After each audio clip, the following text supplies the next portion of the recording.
never settle for less. It's all in your head, how you think you manifest. So get ready to rise, cause we about to be the best. Gotta switch it up, gotta break the old habits. Get your mind right, turn your dreams into habits. No negative vibes, only positive thoughts. What is up, guys? Welcome to another episode of the Mindset Cafe podcast. It's your boy Devan, and we are joined by a special guest. He is the owner and founder of Olympus AI. He is revolutionizing fitness, and you already know everything that we got going with Strive 11 Fitness on besides the Mindset Cafe. And both he and I are working together and trying to create a collab. So it's really cool. So I'm really excited. I don't want to give too much away with what Olympus AI is, but we have Eduardo Vitale on. Did I say your last name right? That's right. Vitale. Okay. Yep. Just want to make double check. Yep. But I'm so excited because the stuff that, with this collab and everything, it's going to really revolutionize not only everything that we got going on at Strive 11, but also the fitness industry and the personal development, side that we're so strongly about here at the Mindset Cafe. So I'm so happy to bring you on today, man. I'm excited. Thank you for coming on. Oh man, thank you for having me. I'm super excited both for this podcast and the collaboration. Honestly, it's a super exciting opportunity to help kind of make fitness a little bit cooler and bring some new technology out there that hasn't really been seen yet in the fitness ecosystem. No, that's awesome. So I don't want to give too much away because you can explain Olympus AI a lot better than I can. So let's start with there, right? What is Olympus AI? Yeah. So essentially the idea behind Olympus AI was to solve what I think is one of the biggest problems in fitness, specifically when it comes to the gym. And that's essentially that millions of people every year are joining the gym, and 60% of those people within the first 6 months are quitting the gym. And that's a huge problem. And why is that the case? So when you think about that at face value, why that could be the case, it's actually pretty obvious. A lot of people are just simply losing motivation and not seeing the progress that they expected to, at least at the rate that they wanted. So the idea behind Olympus AI was to help alleviate this issue of losing motivation and not seeing the progress you want. And the best way to do that was that essentially we took a page out of Duolingo's book. So what did Duolingo do? They found a way to make learning languages, something everybody hated to do in high school, super fun by gamifying the experience along the way. So as you complete lessons, you get rewards, you get your streaks and everything that everybody loves, their badges and all that. But the problem in doing that with fitness was essentially that the going to the gym is a physical experience that you have to digitize. And it's really hard to create a fun game-like environment if every time you go do a routine, you have to do the tedious process of going back into nap, writing down everything you do. It's error-prone, it's annoying, and it kind of takes away from the fun of it. So the premise of Olympus AI was to help remove that friction in as far as manually entering what you do in the real world in a digitized way. And the way that we do that is with our flagship product, which is the Olympus Pod. So this is an example of an Olympus Pod. And the Olympus Pod is a magnetic attachment that you can attach to gym equipment or to your wrist, depending on the exercise you're doing. And it will essentially track everything that you do in the gym, including your reps, your sets, your rest time, the calories you burned, as well as the weight that you're doing in real time. And the idea behind this is that because you can now walk into a gym and automatically track all the stuff that you're doing, you can get this Duolingo-like experience where you're getting badges and rewards along the way. And that'll help people stay motivated in the gym, and hopefully with the goal of alleviating this problem of everybody quitting the gym essentially as soon as they join because they're just not seeing what they expect. So that was the idea behind Olympus, and that's how we attempt to solve it. No, see, that's so cool. And we were talking, on another call, with the whole collaboration and everything, because with Strive, you already know how we're kind of doing things a different way and going against the grain from the traditional boot camp model. And one of the things that I thought we intertwined so well on was the fact that it has to be gamified, right? We have the MyZone belts, we have, different challenges that, most gyms charge for every challenge that you're a part of. Well, 3 of our challenges you don't even have to pay for them, right? Only one of them you do if you want to do it. But it's like the whole gamified experience, not just in today's world, but in any time in history, if you can make something a game, people are a lot more willing to at least try it, to at least stick with it, and then they stay way more engaged. And with today's society, if there's not engagement, like there's so many distractions going on in the world, so many other things that are going to catch your attention that you're gonna end up switching, right, or losing focus. So with Olympus and everything, I thought it was so cool because even though for our model, you don't necessarily have to count reps, it's cooler to see. And like, honestly, like I was talking to my wife about it too. Like, this is how cool the thing was. Like, you know, you met Nick, my business partner and stuff, but before we had opened the gym, right, we were doing 511 in like our driveway during COVID, right? And during that time, I bought an Apple Watch, right? Like I'm a watch guy, like, and I don't mean fancy watches. Like, I just like wearing different watches on my wrist. And so I bought an Apple Watch, but it was only for the fact of when we were doing Strive 11 on the driveway with like the roommates and like other people before we got married and stuff. It was like me and a couple of other guys would be like, how many push-ups did you get in the 2 minutes? Right. And so we were competing on every station, as well as how many calories did you burn?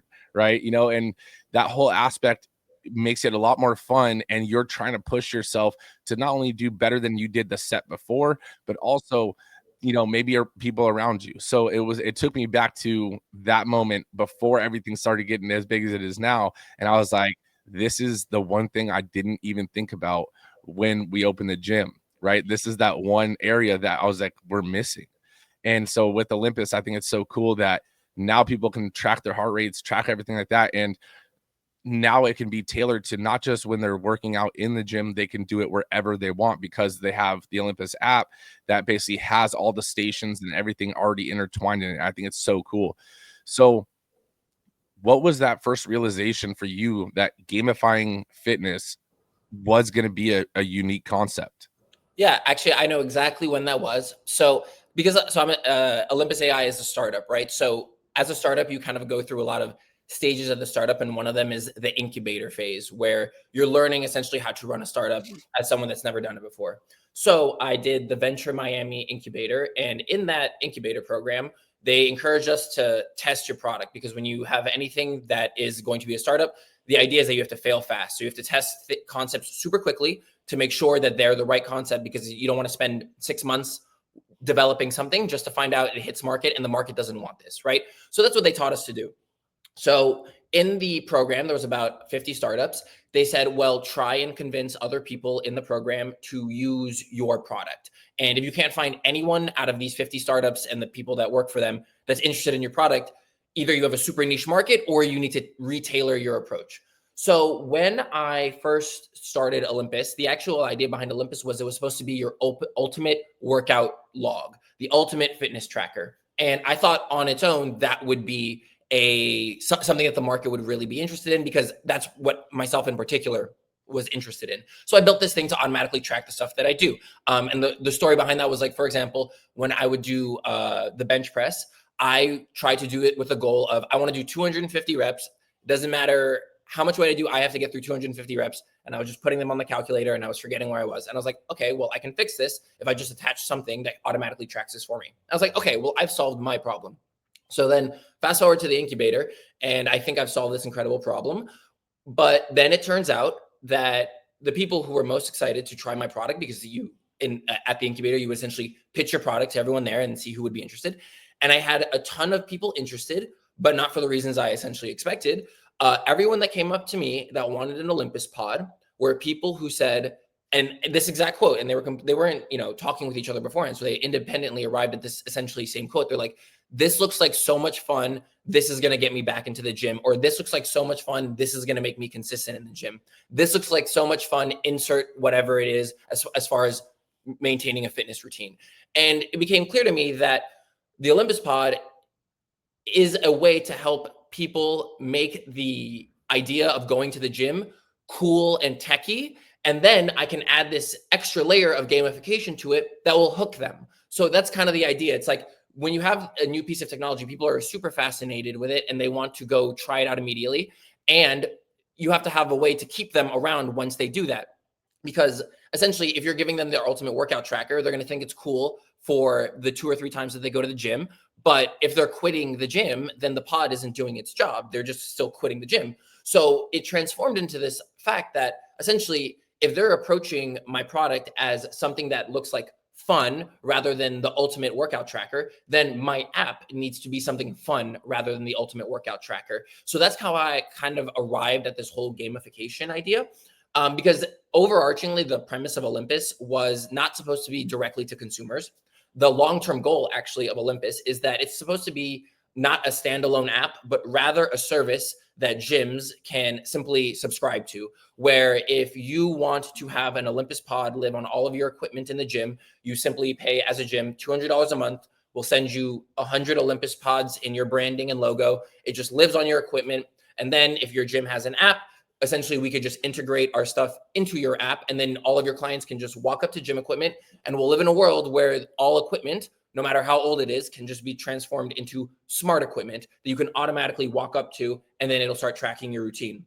But even though this was the original premise of Olympus, it still failed to address the main issue in fitness, that no matter how cool the equipment is, no matter how techy it is, people are still quitting because they're not, no matter how cool the equipment is, that doesn't make you love what you see in the mirror or see the progress that you're expecting at the rate that you are. That's just not how people function, and that's completely normal. So I had to find some kind of synergetic way to combine fun, like the long-term stickiness of an app, which is the gamification, with the upfront cool that people kind of perceive it as, which is this piece of technology, and then tie that into the broader ecosystem of, well, how do I make this work for every gym on every piece of equipment without everyone having to buy new pieces of equipment? And that's kind of the idea. It's that you have to make a solution for a problem in the market sticky, cool, and easily scalable. And that's what Olympus tries to do by being in all the gyms, having the gamification, and then having this like hook of, look, this is a new piece of technology. It's a magnet and it tracks your stuff. So that's kind of like how I arrived at where I am. No, so that's awesome. And yeah, I mean, believe me, there's some cool equipment out there, like gym equipment. And I probably like yourself, if I go into a new gym and I haven't seen equipment today, like that it's new, and I'm like, damn, that's a different take on it. Even though it might not even be the muscle group I'm hitting, I was like, I gotta try it, Right. And then I mean, I was in Utah, and that happened. I was going to the gym to basically set up for a Strive 11 workout for this networking group. And so I had to see what they had there and plan it all out. And I was like, oh, I've only seen this one online, or, oh, dude, so I spent an hour doing basically a full body workout unintentionally just to try all this new random equipment.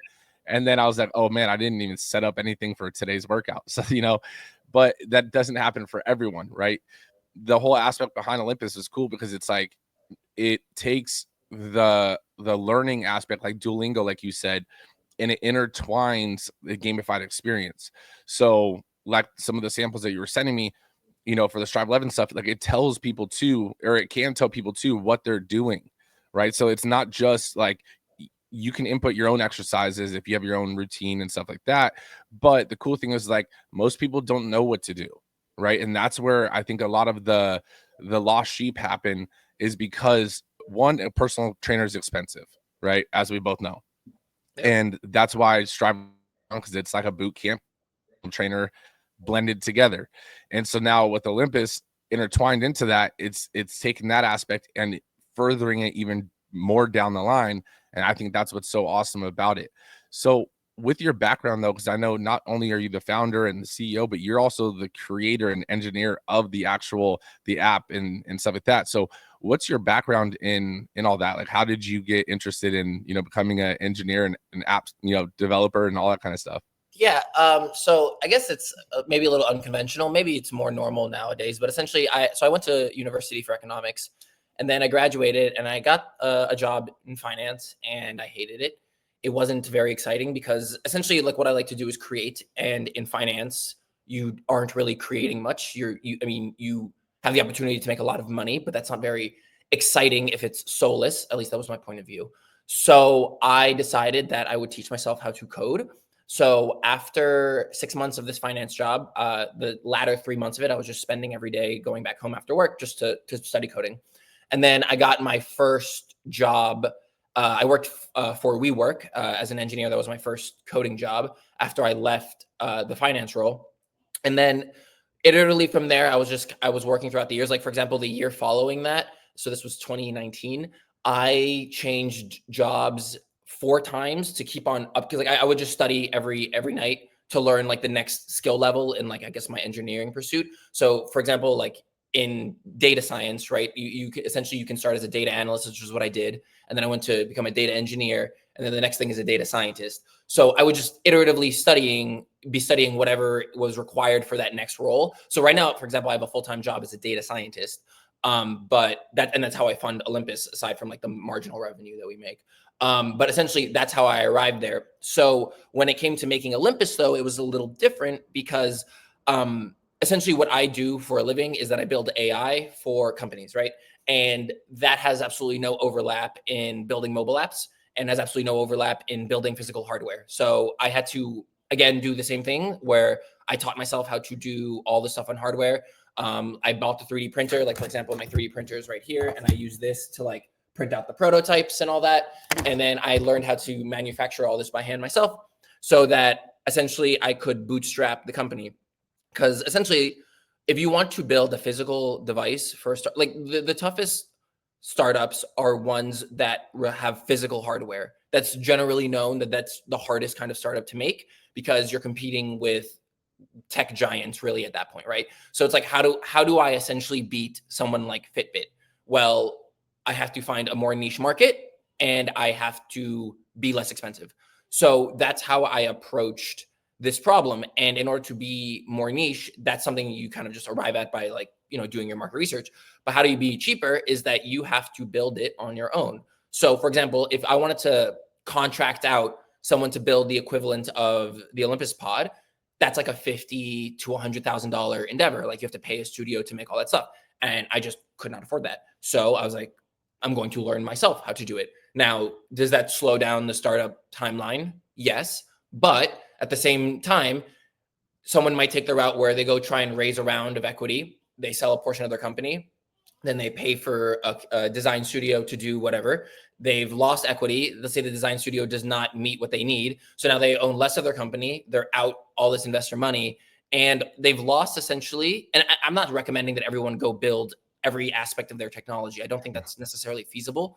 But like there is a reality to it that if you're building the product yourself, you have a more intimate understanding of what needs to be done in order to improve it. So for example, I had to test a lot of different iterations as far as like the shape of these pods and how to make them the size that I do and all that. That's not that level of like iteration you just can't do when you're working with like a studio or a dev shop, right? So I had to learn how to do that myself. So that, and then mobile app development was the other aspect of it that I had no idea how to do. So for a year, I essentially ate that and I paid the price. I paid a mobile dev shop to make a lot of the stuff in the app. So I built the skeleton of the app and I said, here, can you make this pretty and add some of these cooler features to make it look clean? Because I just wasn't familiar with that. But now over that year, essentially what was happening was that there was a lot of bugs in the code that they were writing. And I had to fix those bugs because otherwise I had to pay them to fix it, which was super aggravating. You would expect that it'd be done on the first time, but also this is not how life works. So I was fixing the bugs myself. So I've also now learned how to do a pretty decent amount of mobile app development. So now I can save all of the money that essentially is the spare income from my job for marketing for Olympus. And that's generally how I arrived at where I'm at today. No, that's awesome, man. And I think that it's so cool because not only, I mean, because I've had people that I've known that, wanted to create supplement companies and other things, not just even in the like tech space, but anything that you're doing that's product based, right? Let's say even a t-shirt company, right? You have to invest a lot in overhead, or at least a lot in startup, right? Not even an overhead, but a lot in startup just to get the product. And you don't even know if it's going to sell or do anything or look exactly the way you want it, right? And so one of the things I knew with the product that he was selling for the supplement is like he could only have one product, right? Because it was expensive. He had to buy 50,000 units. And I was like, I got a question, where are you holding 50,000 pre-workouts? And they weren't small tubs either. They're like these like taller tubs. 50, and he was, and he's like, well, it takes up one of my rooms at my house. And I was like, dude, I know your wife is not happy right now. And, so it's like learning, it's not easy to do what you've done in the aspect of one, being self-taught, right? Because you've not only taught yourself a lot of these things, but also realizing that you can save money and learn more about the company and have more of an intimate relationship with your company if you do a lot of the things yourself. And then as you grow, bring people on, right? And that then when you bring people on, you're bringing people on that are better than you at that given thing, but at least you understand the basis of it. And like the closest relation I can tell you with that for myself would be like marketing. We've hired marketers, but before that, I taught myself marketing. I've read probably 20 books on marketing. Like I've studied it. And so like when we hired our first marketing company and they're telling us that, oh, we're doing split testing and this and that and A and B testing, I was like, okay, A and B testing is split testing. So I don't know why you said that, like those two different things, but I didn't say anything, and then they're like, so then they tell me all these things and I go into like the Facebook ads and I was like, you guys haven't done any of that. Like I'm looking at it right now.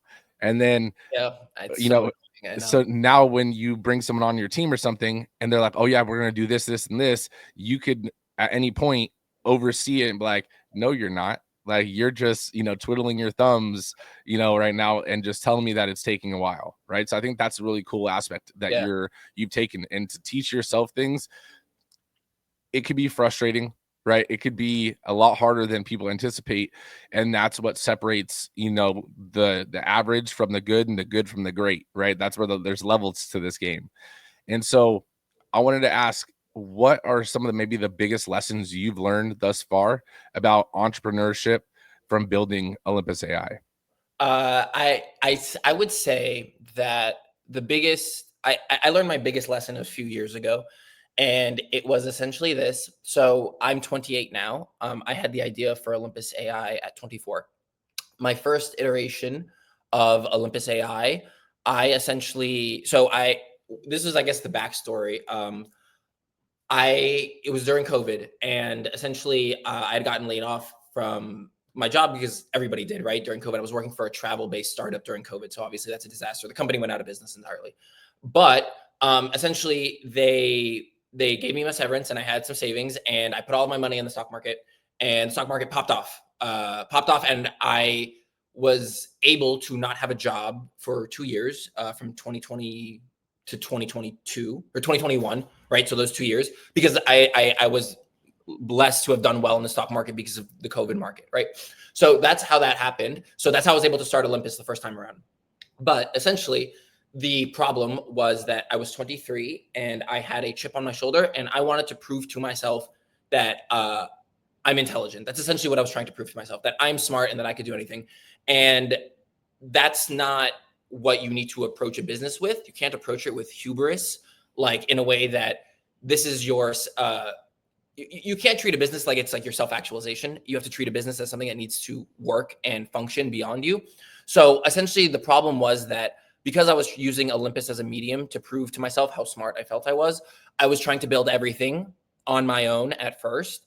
And the problem with that is that a startup needs a CEO, not an engineer. And I was acting like an engineer when my company needed a CEO. So what I was doing was I was trying to build everything myself, and not doing everything half-assed, but just doing everything that someone who's spread out super thin would do. And I've learned now that I'm older, because essentially what happened that first time around was because I was doing it all myself. I was spending money left and right doing all these marketing things and making mistakes just that I should not have been making.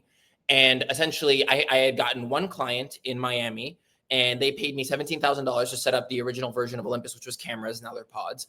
But they wanted so many changes to the mobile app that I had to spend all the money they gave me, plus more, to pay developers to make these changes iteratively. So the two lessons that I learned from this were, one, you need to, when you're starting a business, you need to kind of put yourself aside and focus on the goal at hand, which is, if you're making a business, this is not about you trying to prove how smart you are. That's the first lesson.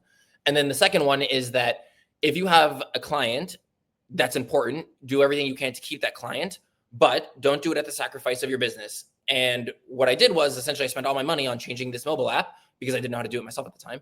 And I ran out of money because I wanted to make it work. And that was, I think, two mistakes that I made because I was younger and more foolish. So I lost all my money, right? So I had to move back in with my mom and all that. And then I got a job again, and then I started back up. But I couldn't even afford rent. I couldn't, I went all in on it the first time around because I was 25 and dumb. And just, I was like, I'm gung ho about it. I'm 28 now, not to say that I'm old and wise, but I've definitely learned a lot of lessons along the way about, essentially maintaining your composure in the face of opportunity, because sometimes if you have an opportunity in front of you, you will jump the gun a little bit and you will make mistakes. And I've done a better job, I think, now as an older individual in my later 20s, as not jumping the gun at every opportunity, and also like humbling myself. Like, it's not about me, it's about making this business work. So I think those are the two biggest lessons. And also like losing all your money and having to move back home after it, like that's, it's a very humbling experience. Like you realize who you are. You're not Superman. And when you're young and 23 and you think you could do everything, you do, in a sense. So being humbled and those lessons, I think in combination, is probably helped me arrive to where I'm at now. No, see, that's awesome. And I think some lessons you have to learn yourself, right? Because I know you said you were part of that incubator and stuff. And if someone in there had told you, don't go in all in or do this and that, you would have still probably taken it with a grain of salt.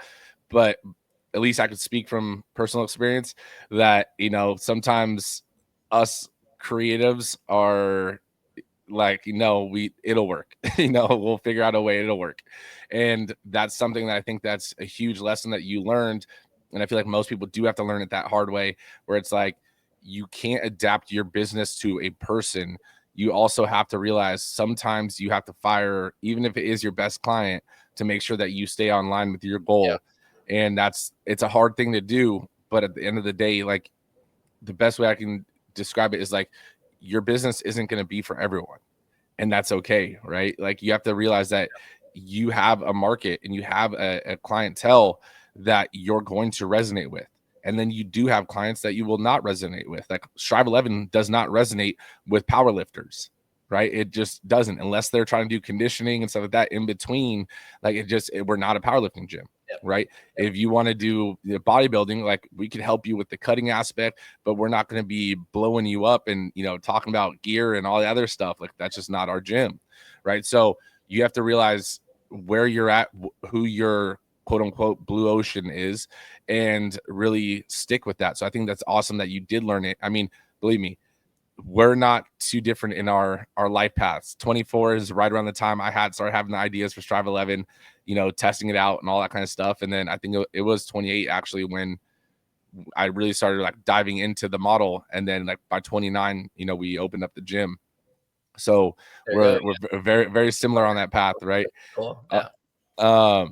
So something I do want to ask though, like diving back into Olympus and everything, what helps, like we talked about the gamification and everything, but what helps, basically keep someone motivated or keep someone consistent? It's like I know, for example, I've done Duolingo and stuff, and you get those little app bumps, like the push notifications and so forth.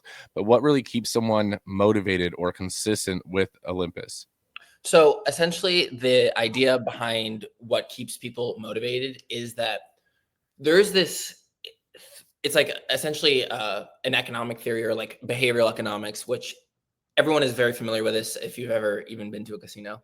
It's that like, you are more afraid to lose something than you are happy to gain something. So you'll be super happy that your streak has gone up by a little bit or whatever it may be, but you will be devastated if you if you lose your streaks, right? This is the idea here. So essentially the idea behind Olympus is that we have to make a balance of this, because we can't make people like constantly stress out that they're always losing like their progress or whatever.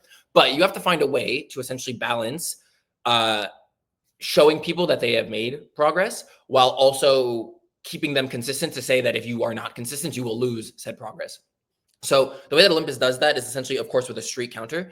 And the other way is that essentially we have these series of badges that, as you progress through your, like any aspect of the gym, we're essentially gamifying that. So we're gamifying your PRs, we're gamifying your total calories, we're gamifying the number of exercises you do. Every single aspect that we can track in a gym, we're gamifying.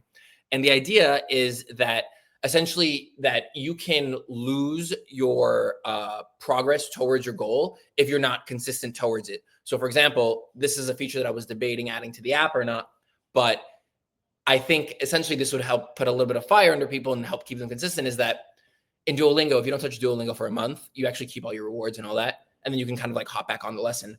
But that's okay, because in terms of learning a language, a 1 month break is not as big if you're taking like a 1 month break in fitness. So the idea is that I wasn't entirely sure where to set this, because this is kind of just part of the entrepreneurial journey and like figuring out what customers are receptive to. But essentially, that if you don't work out for a certain amount of time, you start to lose your progress or like your rewards along the way. And then in addition to that, you will also find a way. We found a way to like essentially gamify the rewards in the app, so that, for example, if you have a new badge and you've succeeded in this, you earn a rest day. So essentially, like the way the app works right now is that like you have to work out, say 7 days in a week, you work out 5 days, you earn a rest day. And that way people have to earn their rest days. And that way if they don't work out and they don't stay consistent, they lose their streak, while also being understanding that someone cannot work out every day. And it's kind of finding the balance between the accomplishments and tying some kind of value to that accomplishment, where you can like allow them to like ease off the pedal just enough for them not to get burned out, but enough so that they still stay consistent. And I think that's what I'm trying to figure out with Olympus. It's less of a technology problem and more of a psychology problem. And that's kind of something that you have to do trial and error for, because there's not really any example in fitness right now where they've tried this kind of like bait and carrot, where they're trying to keep people consistent by using X motivator. At least not to my knowledge, or any large scale studies. So that's what we're trying to figure out. And that's some of the ways that we're tinkering with that formula, beyond maybe what Duolingo does. So that, I think that's how we're approaching it. Yeah.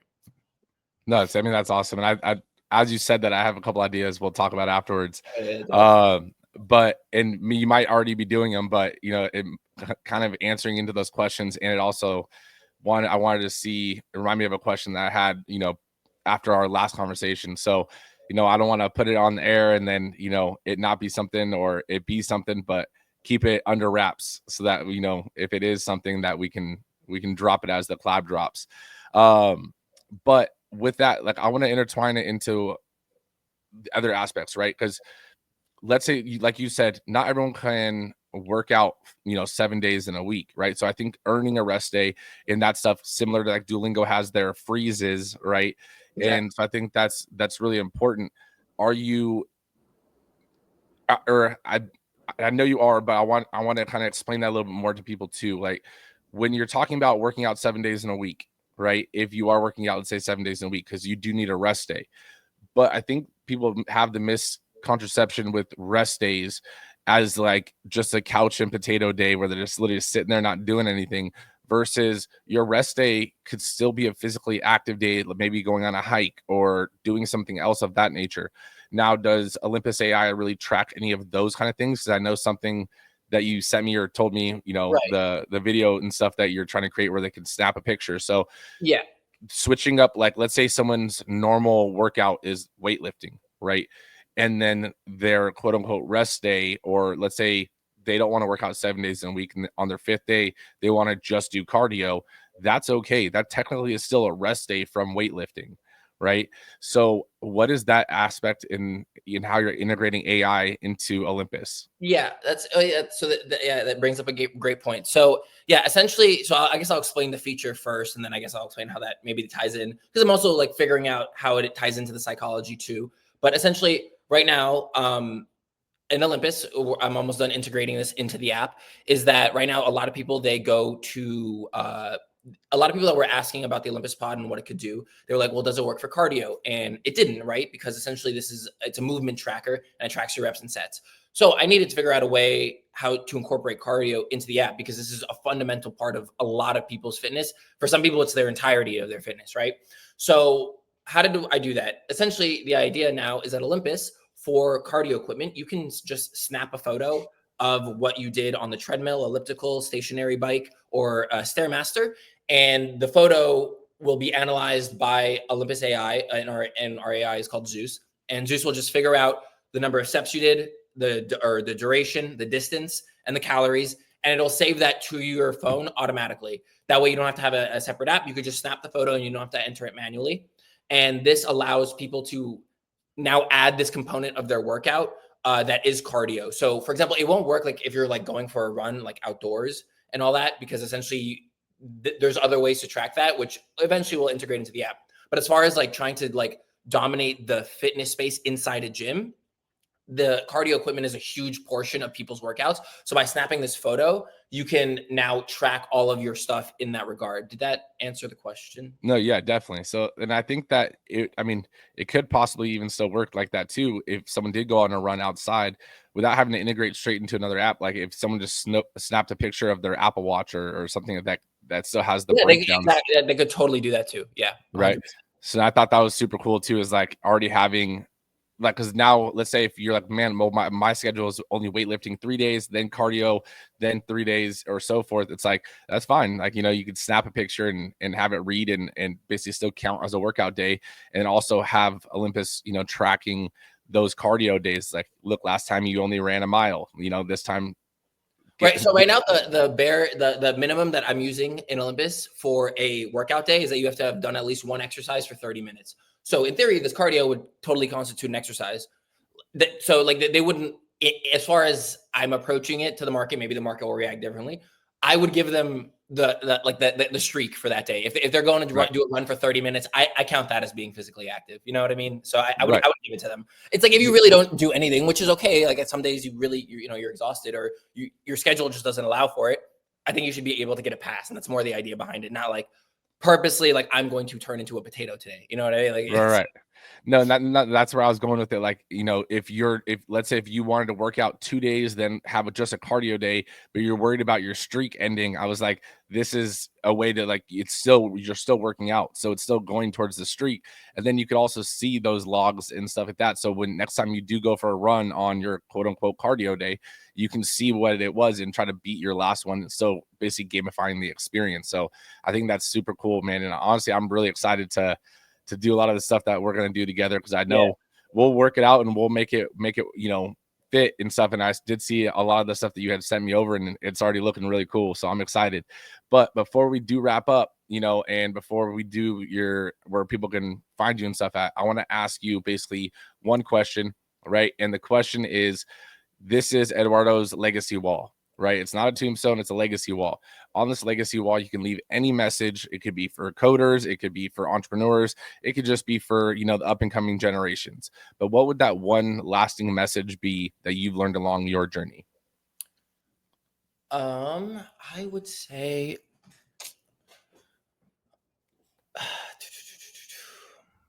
all right, this is going to go more towards, it's not so much the fitness space. It's more towards entrepreneurs and people that might be in a similar position to myself.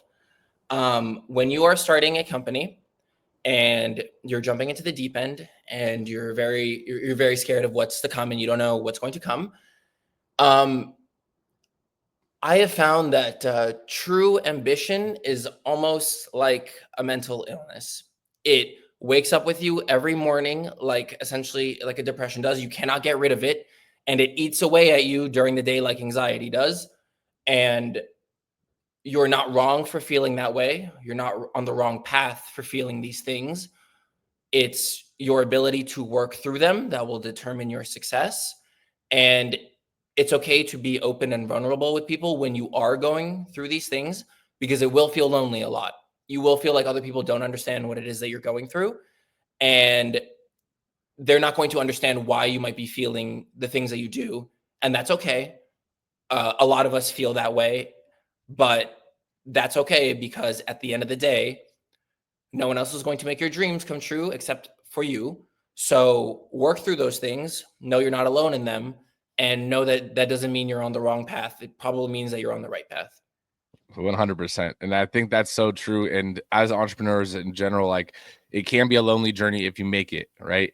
And so connecting with other people, other like-minded individuals, you realize that you're not the only one that feels like that. You're not the only one that is going through those ups and downs. That is part of the admission to being an entrepreneur. But, that's one of the reasons why we did create the Mindset Cafe as well, as in, having these interactions with people like yourself and showing people that it is like this for everyone, right? But it's worth it. And having that, when you wake up and you feel that almost not depression, but you feel that weight, of trying to get things going, right? That's because you have a purpose. That's because and you have a desire and a passion for something that hasn't taken off yet. So I think that's so awesome. That's the first time someone has dropped that as a legacy quote. So I think that's so awesome, man. where can people connect with you and learn more about Olympus? Obviously before the collab, where we're going to be shouting it out everywhere, but where can people learn about it now? Yeah, for sure. I would say like the main source of Olympus information would be our website and our Instagram. So our Instagram is olympus.ai.fitness and our website is olympusai.fitness. Cool. And then that will be in the show notes, guys. If you guys want to check it out now, believe me, it is awesome. And, that's why I'm super excited for this all to be coming to fruition in 2025. So Eduardo, thank you so much, man, for taking the time. Guys, make sure that you guys, share this episode with a friend. If you guys know someone else that's been struggling with their fitness journey, make sure you really share this with them, because this Olympus AI might be the thing that really helps them create their 2025 New Year's resolution and really make it happen this year. So Eduardo, man, thank you so much for taking the time. Thank you again, man. I appreciate it. No negative vibes, only positive thoughts. Cause in the game of life, mindset calls the shots. Got my mind on the prize, I can't be distracted. I stay on my grind, no time to